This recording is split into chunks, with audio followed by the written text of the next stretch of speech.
बीएमसीचे 4 प्रस्ताव फेरविचारासाठी प्रशासनाकडे पाठवण्यात आलेले आहेत। या सगळ्या प्रस्तावांचा फेरविचार होणार आहे। तर आदित्य ठाकरे यांच्या आक्रमक भूमिकेनंतर सुधार समितीची माघार घेते की काय सुधार समिती, असा सवाल विचारला जातो। अशा चर्चा होत आहेत, कारण आता या सगळ्या प्रस्तावांवर फेरविचार होणार आहेत आणि ठाकरे सेनेच्या आक्रमक भूमिकेनंतर 4 प्रस्तावांना स्थगिती देण्यात आलेली आहे। सुधार समिती अध्यक्षांकडून 4 प्रस्ताव हे प्रशासनाकडे फेरविचार करण्यासाठी पाठवण्यात आलेले आहेत। तसंच रुग्णालयाचे पद्मेश पवार आमचे प्रतिनिधी आमच्या सोबत आहेत। पद्मेश, हे 4 फेरप्रस्ताव काय होते, या संदर्भातल्या अपडेट्स आणि आता पुढे काय घडामोडी घडणार आहेत?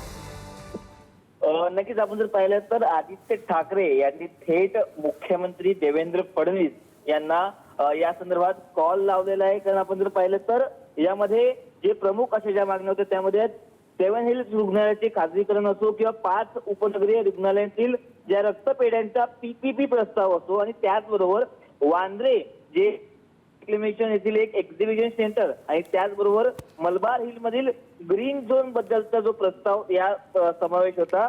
या संदर्भात आदित्य ठाकरे यांनी पत्रकार परिषद देखील घेतली होती आणि या संदर्भात आक्षेप देखील घेतले होते आणि त्यानंतर आपण पाहिलं तर कुठेतरी सत्ताधारी आणि विरोधक यांच्यामध्ये तणावाची स्थिती देखील निर्माण झाली होती आणि आता थेट मुख्यमंत्र्यांना कॉल करून या संदर्भात आदित्य ठाकरेंनी ब्रीफिंग देखील दिली। त्याचबरोबर मिलिंद नार्वेकर यांनी देखील याचा फॉलोअप देखील घेतला होता। काल थेट मातोश्रीवरनं वर्षावरती कॉल केला होता आणि त्यानंतर आता हे जे प्रस्ताव आहेत ते कुठेतरी पुन्हा एकदा प्रशासनाकडे फेरविचारासाठी गेलेले आहेत। त्यामुळे आपण पाहायला गेलं तर एकीकडे आदित्य ठाकरे तो शिवसेना आणि देवेंद्र फडणवीस यांची भारतीय जनता पक्षाची जवळ कुठेतरी आता वाढताना पाहायला मिळते।